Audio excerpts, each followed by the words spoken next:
Well,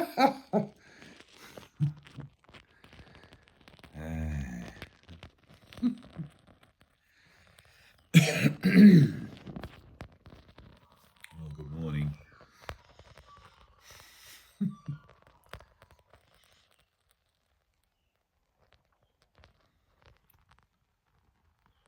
It's been a bit of an effort to drag this avatar out of bed this morning and put it in the shower. But success. Ta-da. I've had a few days of very strange or very unusual, not strange, I mean everything here is freaking strange, but very unusual sleep. Things shift and change as you become more willing to step out of your comfort zone and to embrace new energies and to step into new and more confronting, I suppose, more unavoidable and defenseless interactions, relationships, etc. Things change. So things change in the world. I mean, if you're not a spiritual person or actively pursuing some sort of spiritual discipline, things change in the world as well. But generally, we try to resist change because the idea of being peaceful or being at peace in the world is just to be able to maintain everything as it is. Keep things how you like them and defend against anything that tries to upset your peace of mind, etc. Whereas in the spiritual domain, it's the opposite of that. We're inviting in all those things that we would defend against, and we are including them back in as the projections of our mind that we'd previously rejected out there as the energetic essence of life that is represented through or beyond the symbology of what shows up, people, situations, events, etc. So we're looking at energy. We're learning to see everything as energy and feel things as energy. Like that, where you can ultimately, and you can immediately, if you want to, tap into the energy or the flow or the vibration of the universe. The chi, if you like.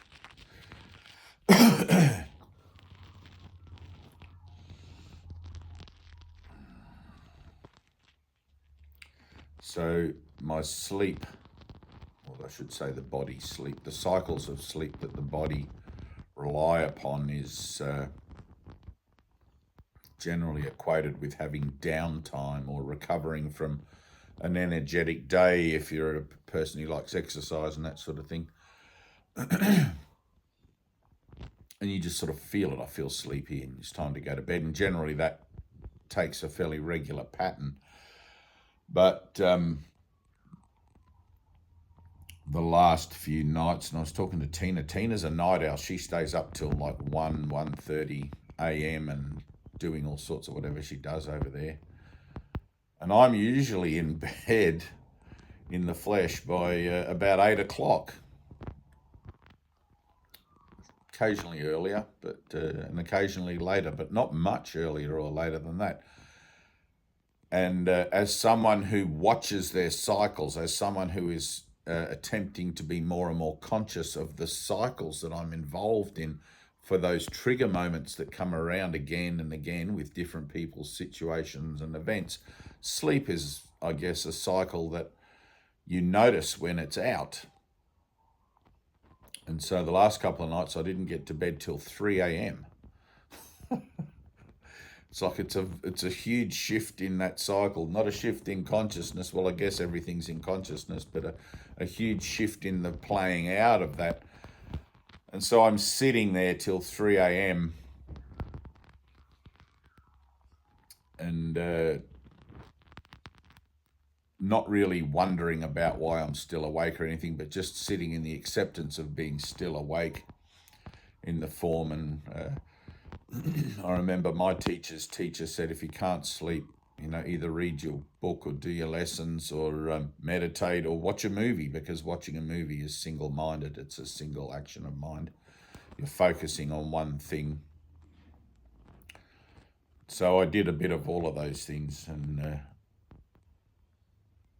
last night again, I didn't get to bed until quite late. It wasn't 3 a.m. It was about midnight, I think, but very unusual for me. So today I'm noticing the drag.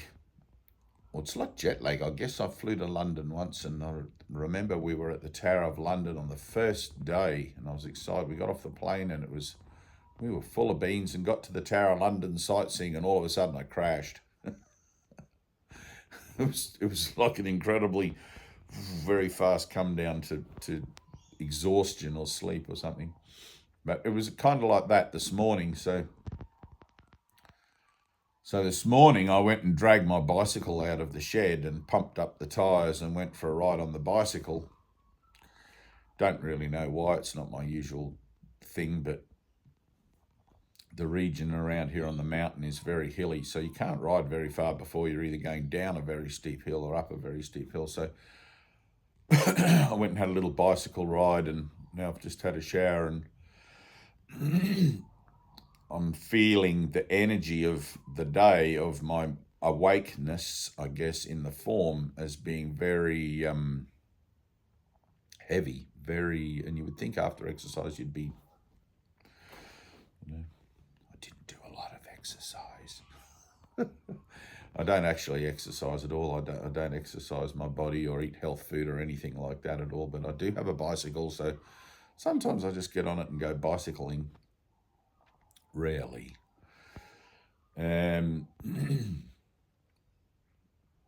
So today the energy is quite heavy, and I'm aware of it. I'm consciously aware of the energy. It's not like I'm trying to struggle to do things. I'm in a different life, in a different time.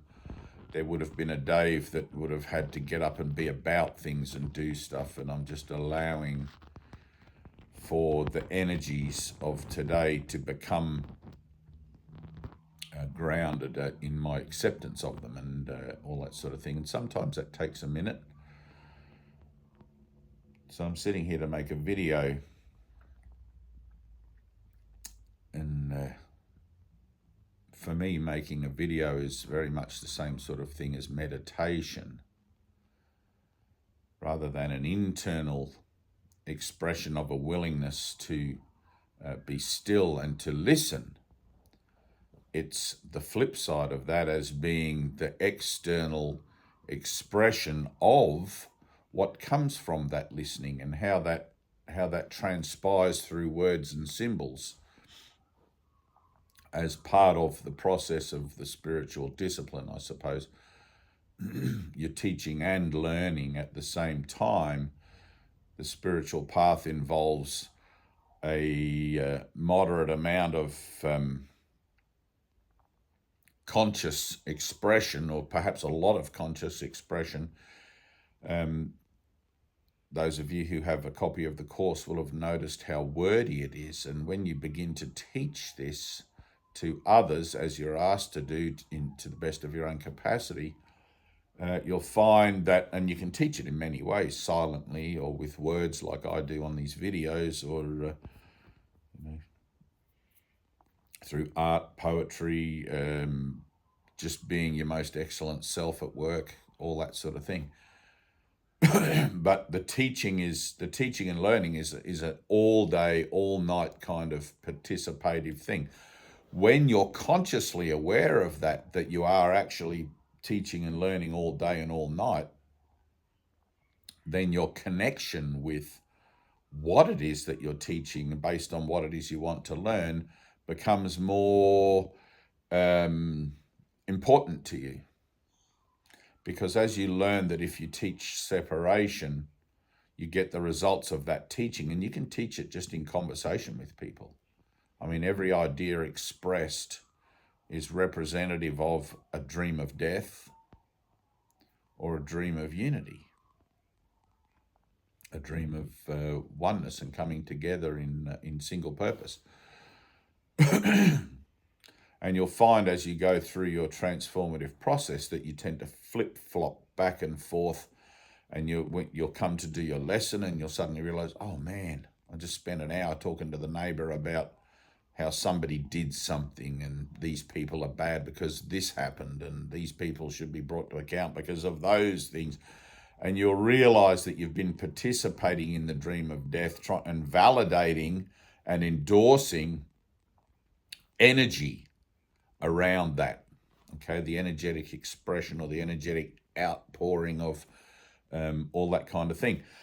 And I often have, I don't mind having conversations with people about things like that, but my purpose in being present and being accountable, I suppose, with any kind of thing, any kind of relationship, is always to bring that conversation back around to its opening point. And by that, I mean that you're never in any situation for the reason you think, right? Initially, you might be invited to a conversation or to something. You'd be having a chat about something and you realize this isn't the sort of thing that you're into anymore. And I don't like talking about these things, blah, blah, blah. Not because you have a resistance to them, but because you have a higher purpose now. And so you sort of find yourself in that situation, waiting for that to come around. Everything is circular. Everything goes around in a circle, and eventually everybody comes back and talks about the weather. You've probably noticed that.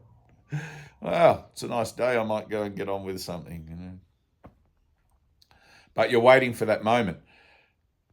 You'll know the moment, right? Every conversation is the same in its purpose, denial, separation, etc. And even though the words, the forms seem to be different, the energy is still the same. You will find, if you are dropping back and allowing the Holy Spirit to abide with you in that conversation, that situation, whatever it is, that there will be an opening. There will be a moment for you to step into the holiness of yourself, if you like, or into the higher purpose of yourself in that situation. And whether you represent that with dialogue or silently or whatever in that moment, it doesn't matter, but you're there waiting for that moment. You're there waiting for that gap, for that opening. And it's the only reason that you would participate, because that gap and that opening has the ability to break that cycle when it comes around again. It's like all of a sudden, let's say, and they'll say, what do you think about that? Or don't you agree? These are typical, the dream is always trying to bring you into the idea of the denial of God, right, in one way or another. And if you're talking about the external framework, the temporal associations of the world of man, then that's exactly what's going on, and that is all that's going on. Words are symbols to represent that. So what do you think? And there's a moment there, if the person you're talking to is very close to you as a friend or a family or whatever, it might seem arrogant to say nothing. But often, and I don't care if people think I'm arrogant, often I'll say nothing. And I'll allow for that pregnant pause. I'll allow for that uncomfortable silence to expand out in that conversation, in that relationship, to its nth degree, to its highest potential. And then you'll usually find there'll be an inquiry or whatever, but in that silence, right, the person will ask you, you're right, you know, did you hear my question, all that sort of thing. And you'll usually find in your silence, in your refusal to join with the figures in your dream, to validate and verify what's going on, that the point in you of the most uncomfortableness, if that's a word, the most discomfort, where you feel like, oh, I've got to say something. This silence is too oppressive. It's getting ridiculous now. You reach that point, and at that point, because in your silence you're listening, right? In your silence you're waiting for the Holy Spirit. You're waiting for, how should I answer this? What should I say? Etc. You're waiting for guidance. At that point where it's the most discomfort is bringing it up in you, the conversation, which is symbolic of what's happening in you, etc. And in that moment, what you're doing in your listening is you're surrendering that situation to the Holy Spirit. You're refusing to buy into it yourself. And you'll reach the maximum amount of resistance that's coming up in you to want to join, right? Because you do want to join, otherwise you just disappear into the light. You do actually want to join in the meaningless conversations of the world, and you do want to join in, I should put my finger here, I do want to join in the mundanity and the dross of the human condition. It's like that's the original, it's the running program in the background here, and it's going all the time. It's called ego. And to take a stand, to draw that line in the sand in the conversation, go, no, I'm not going to join. It takes a bit of discipline. It takes a bit of determination and strength and all of those things. And so you're standing there in that determination and that discipline, you're waiting. And you'll hear something. You will hear something. And you'll just know what to say. Right? Now, in the Course in Miracles, Jesus calls it, you'll hear the still, the quiet voice, the still small voice in your mind. And you'll have the barrage of thoughts of the ego initially. I don't particularly have much at all anymore, but initially, if you're new to all this, you'll have all these thoughts going, I've got to say something. And what am I going to talk about here? And how am I going to answer the question? And you've got to get beyond all that, right? You've got to ignore all that. You've got to ignore all that and stay in the silence, stay in the peace of that empty moment that you've allowed and chosen for and are representing in its entirety through your action of refusing to join in the dream. Okay. Now, the silence itself alone is probably enough, and probably is doing and changing the script maybe ever so much, but that ripples out, right?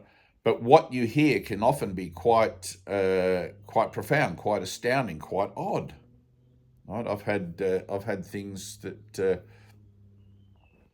I've had these moments, and I've had the inner voice guide me in a way where I've had to change the subject completely in that moment and talk about something completely unrelated that still seems to be a worldly situation, and I'm just trying to think. I know I've had many of these, but they get snipped out. The whole point of learning to collapse time, which is what spirituality is, forgiveness is that those cycles get snipped out of your timeline, snipped out of your memory package association, and you find yourself in the same situations and events that are represented energetically by that, but with no storyline, nothing to say, nothing to do, and you very much become the bystander or the observer in the world, but not of it. But I can't actually think of one at the moment, but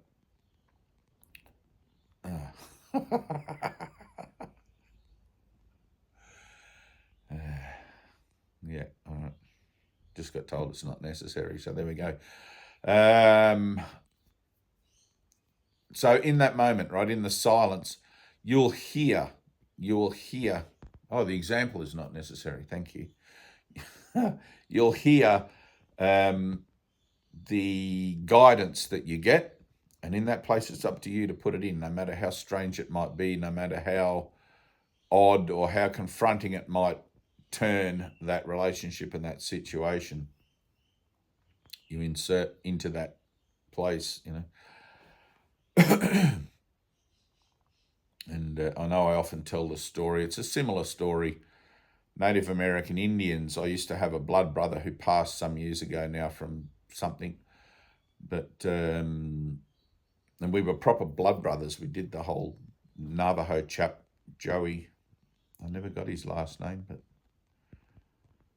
beautiful guy. And I won't get into that story, but he used to tell me that in his traditions, in his family, and in his and he was not a traditional Native American. He was a university student learning something, environmental science, I think. But he would tell me that, or he told me that when somebody asks a person of his tribe a question, a traditional person, a question, they don't answer you straight away. They sit in silence and they consider how to answer, because it's very disrespectful just to give the first answer that comes to your mind, which is very similar, which is very similar. It's very respectful, to them to consider your answer and to give you the worth of an answer well thought, well considered, which is very similar to Jesus in the Course. And he says, don't listen to the first voice. The ego always speaks first, and wait for the guidance from the Spirit, which is what that is. You're looking for a reason. You're looking for that next, is this the best answer I can give based on my purpose in life, based on what the best interest of the tribe, my relationship with this person, etc. is. Because every answer that you give and every conversation you have affects your own experience on earth somehow. And what you put out does come back. The ripples, even just seemingly little innocuous, they're hardly seemingly, they're almost nothing. Remember that when you're participating in time and space, in the world of man and the world of beginnings and endings, and validating that through your emotional and vernacular input, then what you're putting out is death, and that is what you will get back, because what you put out and what you do to others does come back to you. And, do to others as you would have done to you. It's the same thing. It's exactly the same thing. We're talking about energy here. And in the spiritual discipline, let all of our thoughts be reflective of our peaceful nature. Let there be only peace. Let my words represent mercy. And that takes a minute. And beyond mercy is grace. All grace is of God. Grace is the final gift. I think it says that in the Course. Grace is the final gift of God, where there is a presence about yourself that speaks for you.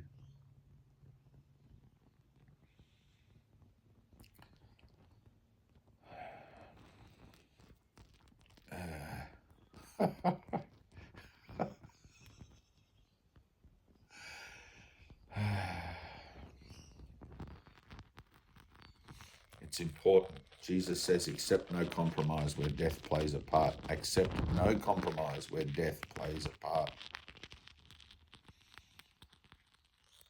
You must refuse to join in the dream of death. You must refuse to validate and endorse that emotional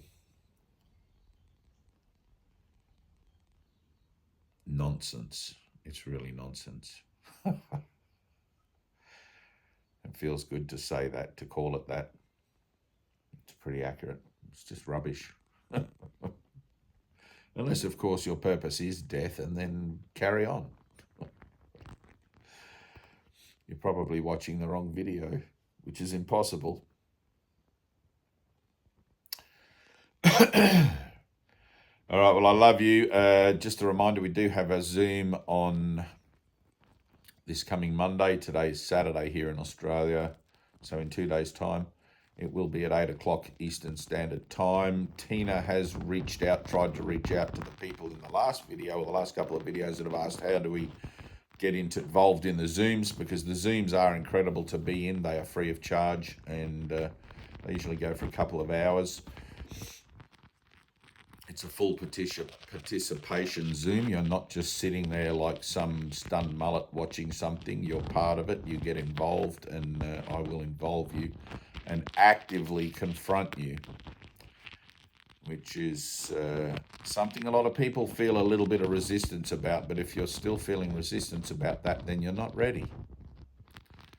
Remember that there is only love, and that despite what appears as confrontation, try to see it as opportunity. Try to see it as a blessing, because quite literally the confrontations and the ensuing healing and openness and defenselessness that follows from those confrontations will often bring about a recognition of some perhaps pattern or something in your own life that you may not have noticed for 1,000 years had you not had that confrontation, you know.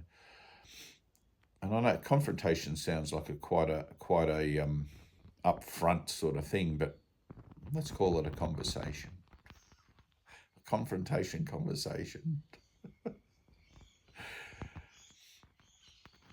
And I often say to people, you're going to hate me before you love me, because I'm going to show you what it is that you don't really want to look at. Remember that running program, it's still going in the background. I'm going to show you where that is in your own life, and show you how it's affecting you, and you're going to see it, and you're going to hate me for that. I'm not the Buddha on the cushion, sitting quietly and blessing silently. I mean, I do all that as well, but I'm also the Zen master with the bow stick. I think it's called the bow, that wanders around the practitioners and whack to make sure that you're meditating deeply enough. I've been often called a bull in a china shop. So if you want the softly, gently approach to awakening, you know, maybe go and find a different kind of teacher. But you also, if you're interested in coming to the Zooms, and people do come, despite that I'm giving you that warning fairly in advance, that you will be confronted to love, you know, and like me, hello, I will be confronted to love by your presence and the gift that you bring me for the ongoing awakening of mind as a whole. You will find the links in the, what did Tina call it, the pinned comment to each video, and pretty much all of the videos that are in my library, in my channel, all the recent ones anyway, have Tina's contact. So get in touch with her, and she'll add you to the Zoom group, etc., etc. Some of you on my Facebook, you may have seen the memory lane journey that I'm taking through the Clan Project into the historic cellular archives of memory association that reach right back to the origins of my forefathers and ancestors, as an idea of Celtic history in this incarnation. And I'm running a little clan project. I call it the Clan Project, where I'm offering the little booklets, the little books that we print and hand out, along with T-shirts and things like that, to raise money for the next lot of little books that comes along. It's all not for profit, and the books obviously given away for free. But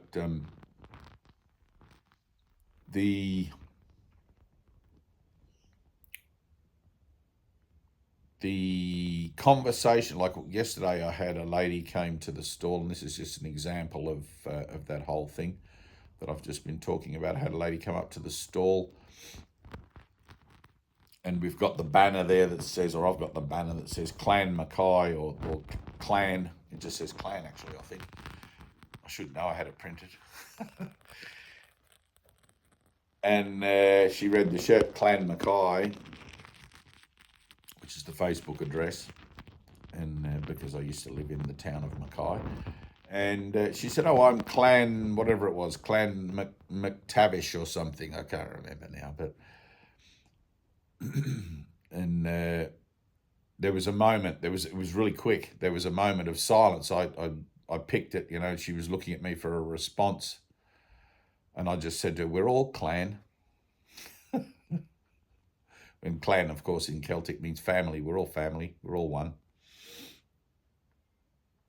And a big grin came across her face, and you know, she had a bit more, few things to say about what the stall was, and I explained to her about the little book, etc., and all of that sort of thing. And she went away with a big grin on her face. You know, it was really beautiful.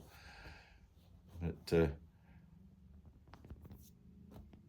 yeah, but that has also been, and this is where I always encourage people. There's a bit in the Bible where Jesus, and I had I think it was John, one of the fellas that in our Zoom meetings of late, I gave the quote that the sins of the father are visited upon 3 generations, and he held up his hand in the Zoom like that to tell me it was five generations. And I've got an Aramaic Bible, and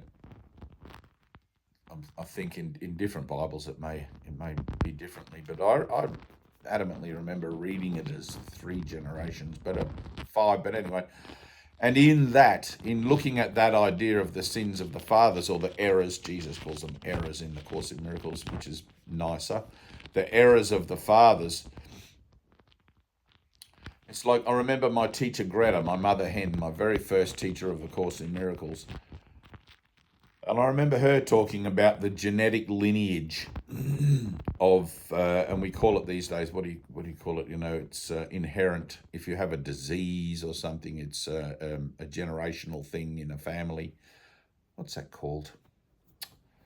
Can't remember now. But anyway, where if somebody's got not bronchi, but you know, whatever, you get it, and then your kids and their kids and their kids.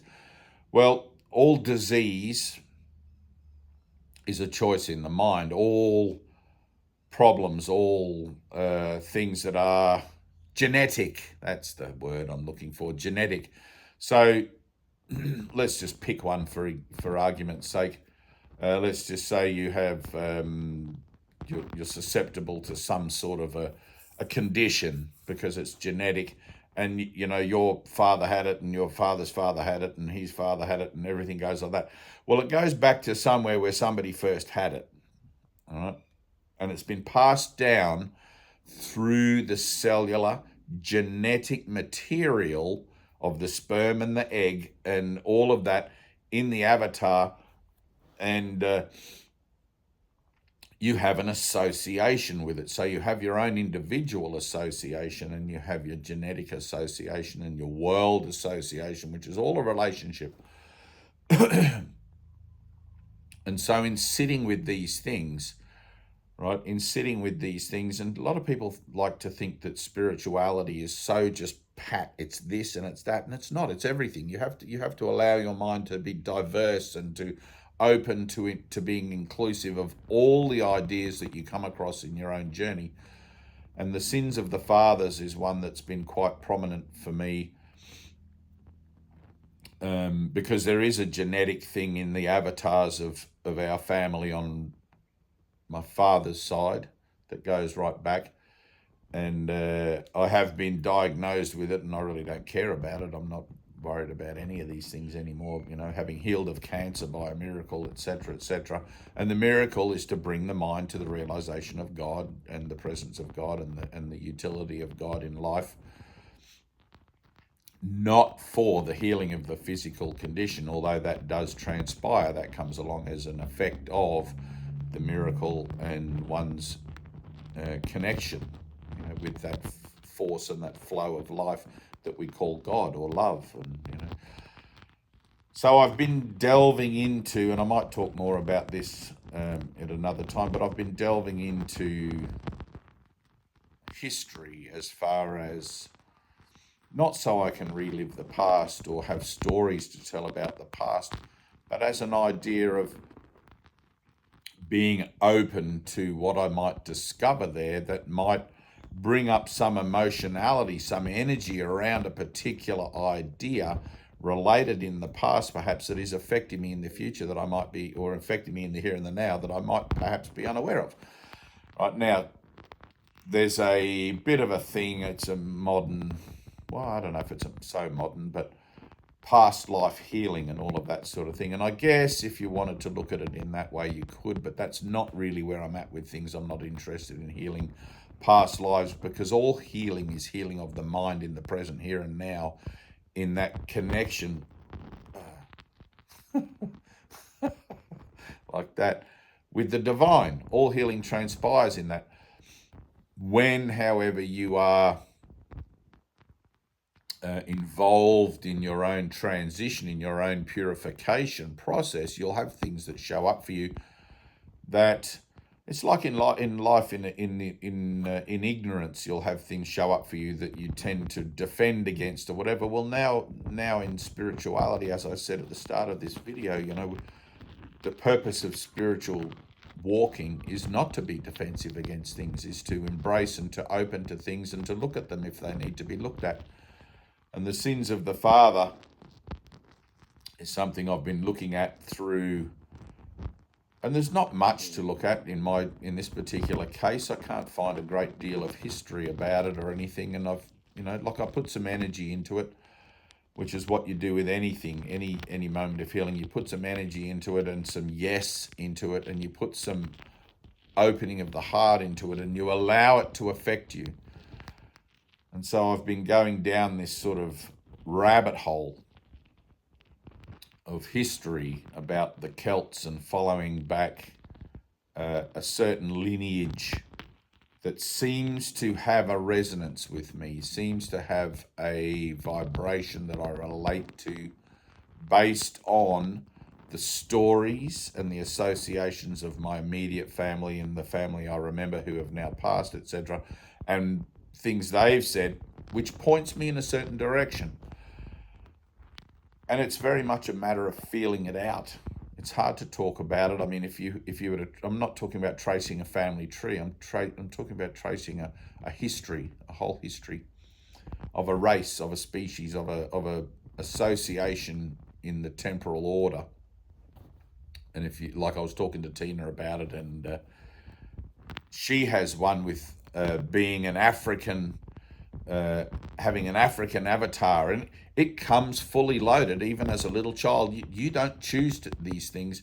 It comes as part of your storyline, comes fully loaded with the historic references, associations, genetic, family history, perhaps, etc., of a whole world, of a whole identity-based lineage that you can look at, which will be very useful in opening you up to new energies, or opening you up to old wounds, perhaps, from the past, or old achievements that you may find a certain sense of pride comes up about. And I found that yesterday. I was reading the archives of some professor that was talking about a particular tribe that I keep coming back to again and again when I ask for guidance about it. I keep coming back to the Dumnonny tribe from southwest of England, and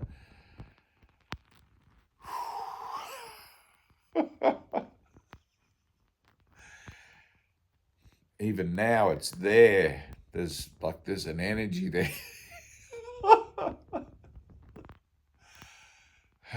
It's funny, it's funny how a historic reference. So, and it will all come up for healing. You know, if I was to quit the video, I could probably sit here now with this energy that I'm feeling around it, and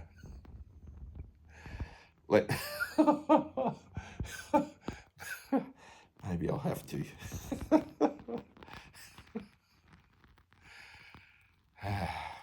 Yeah, I know where it goes, so that's cool. But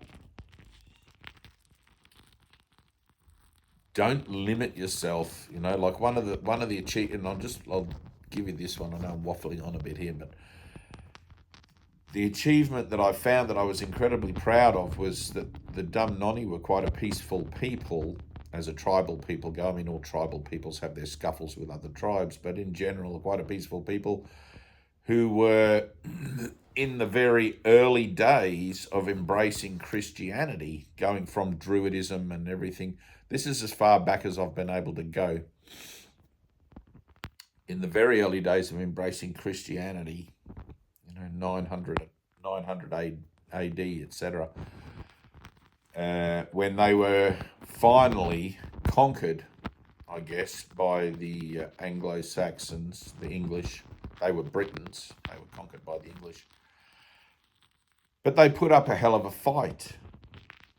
They were well defended, and I felt pride in that. They were unconquerable by the Roman Empire. And after the demise of the Roman Empire, the rest of England sought help from the Danes and other Anglo cultures and integrated them into English culture and brought them across, and they formed colonies and such in England, who then eventually kind of consumed the dumb nonny culture into a whole new emergent culture, and but I found this incredible pride that a people who were so determined to stand in a particular faith that was emerging and everything like that, and to stay true to it, they put up such a defense, and I mean, I'm not a defensive person at all, but like, you've got to give it to them, like. And I felt that, and I felt the angst of my forebears, and all of that sort of thing. It's like, how must that have been? And allowing myself, and this was only yesterday, allowing myself to try and mentally picture, when you watch the news these days. I don't watch the news, but I'm just going to use this as a reference. But if you watch the news, so many people were killed today, so many banks got robbed, so many earthquakes, so many whatever, and you kind of become dull to it, desensitized, they call it, right?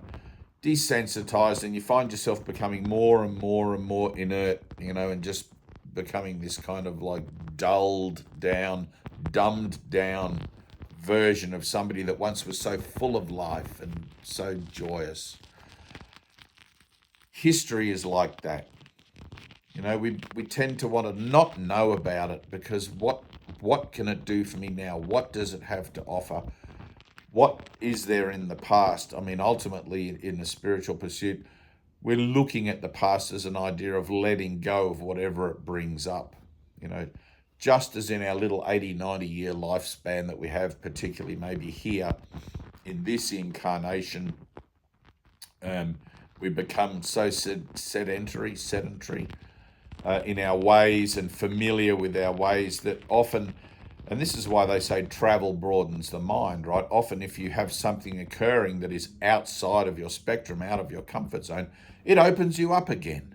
It opens you up to being that vibrant, and people that go on journeys across to travel the world and have holidays and experiences, they come back renewed and invigorated, and it's like, wow, that was incredible. Why don't we do that more often? Because you start to feel again, you have that joy and that sense of adventure. Well, spirituality is a sense of adventure. And Jesus calls us to be crusaders, right? So he even says in the text, this is the last crusade, and learn to see yourself as a crusader, exploring and looking at everything you have to, this time with no defenses. You're going in there with me by your side, and we're going to look into those dark places together, and we're going to heal them. Well, often in those dark places, they have historic references in the past. And so being willing then to do whatever comes and do whatever it takes, and to look at your lineage, look at the sins of the fathers or the errors of the fathers. Like, honestly, look at it. Let yourself feel it. Like, get out of that blinker TV, watching the news kind of mentality where you just tune out to everything, and remind yourself and tell yourself, be involved, get involved, activate yourself, because you have this incredible passion. And if you turn that passion to healing, if you turn that passion to joining, to wholeness and unity, it becomes limitless. And you'll find that you get not only your own life back, but your life back more fully. It's like when Jesus said, I've come to give you life and life more fully. That's what he means. So I've got my little, looking at it now, it's kind of funny, but I've got my little clan stall down there, and I'm embracing and looking at the historic references of whatever I can find around that idea, because that seems to be where I've been directed to look. And some of the things I've discovered in the past about my forefathers, the lineage, etc., some of them are quite sad, some of them are upsetting, and some of them are cause for pride and joy. And there's this heart-warming, God bless us all. We're all doing so much. We're all working so hard. We're all undertaking this incredible journey. We've been lost in this universe for so long, and you even going back to the ancient idea of the gods of the woods and the fairies and the dragons and things like that, which early peoples in my culture believed in, historically. And it's like, God bless us, like there's no... Now I'm feeling it.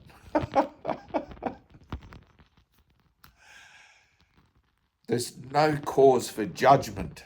There's no cause for correction. There's no cause for anything. It's been like you feel this, and you get a sense of this long and necessary kind of evolutionary process that everyone has lovingly played their part in, whether they're aware of it or not, to bring me to this point here and now, where I can remember that God is love and that the Father and the Son are one. And to learn to participate in that energy, in that, but it goes like, whew. I remember when I was doing the workbook lessons of the course, and the obvious nature of my own Dave life, let's say, Dave avatar life, where I had things happen in my childhood and relationships that went bad and things. All of those things got healed quite quickly. And for a moment it seems that, well, that's it. Now I'm at peace. And you get a moment to rest. And then the next thing comes, and there's this historic stuff that's going on, and I'm looking at it now, and there's been all sorts of other things. I was talking to Tyna yesterday. I left her a long message, which is unusual for me, 20 minutes. But telling her about this stuff, because she's into things as well. She likes to involve herself and get the most out of things energetically, not just be a bystander, not just someone standing on the sidelines, but get in, see where the healing's needed doing. And she likes all of that. So it brings stuff up. It's like if you were someone that had, let's say, a Jewish lineage, and you would have an incredible package of the sins of the fathers and the historic references of your people. It's very rich in both very beautiful ways and very ugly ways. And, or if you were like Tyna, if you were African American, you would have the same thing. And every culture does. Every culture has its highs and its lows, and being willing to look at that and feel the link, because we have a thread in us going right back to the alpha and reaching right out to the omega. And to ignore that, to just dismiss it, is to miss something that is so beneficial, something that is so... It's like in the Course when Jesus says, seek for the blocks and find them. The references for those blocks are littered throughout all of time and space. And if it comes to you to become aware of things like that, then do it with passion, do it with joy, do it with whatever you've got. with guidance, obviously go with God. But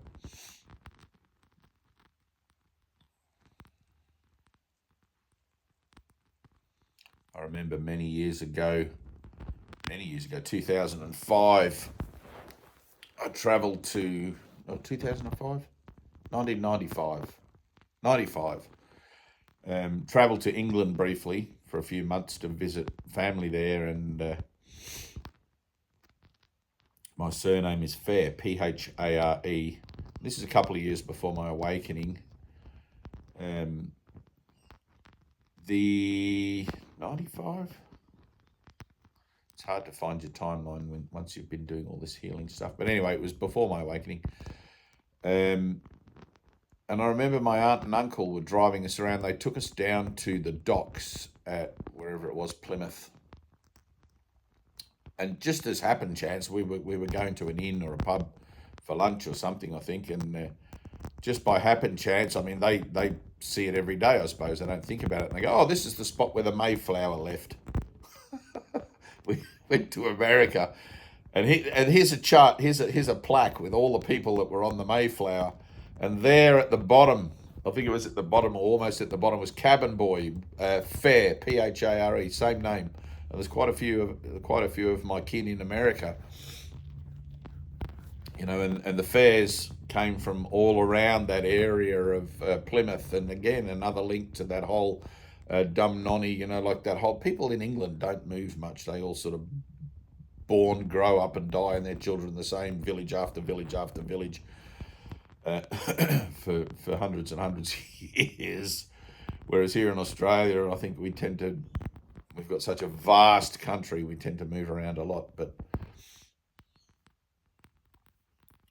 And that brought up something. I mean, if I had known that then, I mean, I've dealt with that, I've looked at that, and but that brought up a whole historic reference of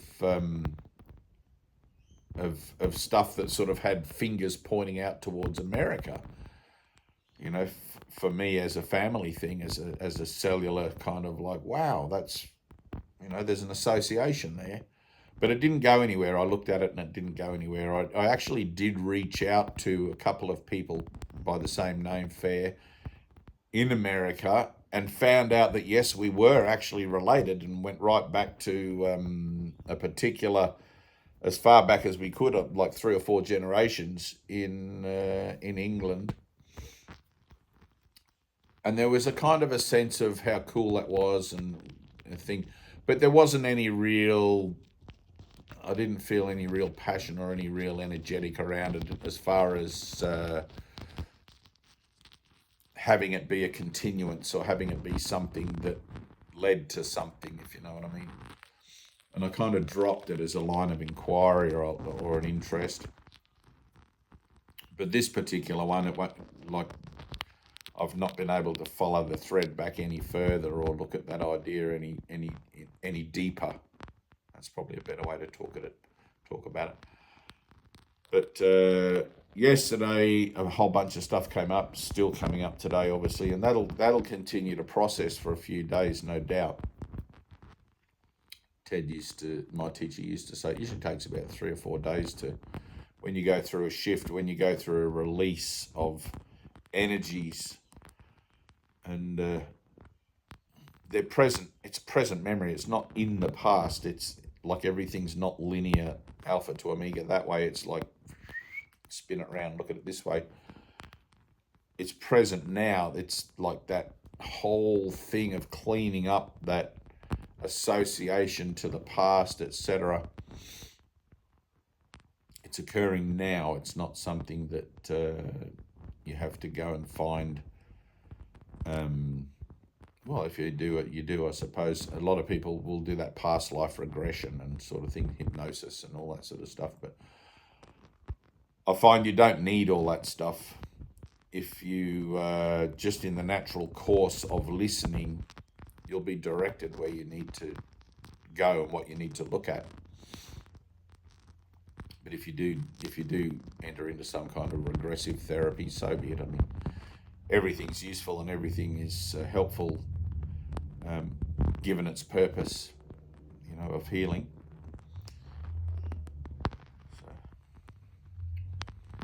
Anyway, I thought that was interesting, and I thought I'd like to share that with you guys, and gone on a bit longer than I intended.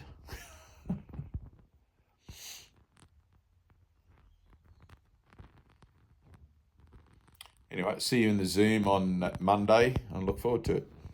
Peace.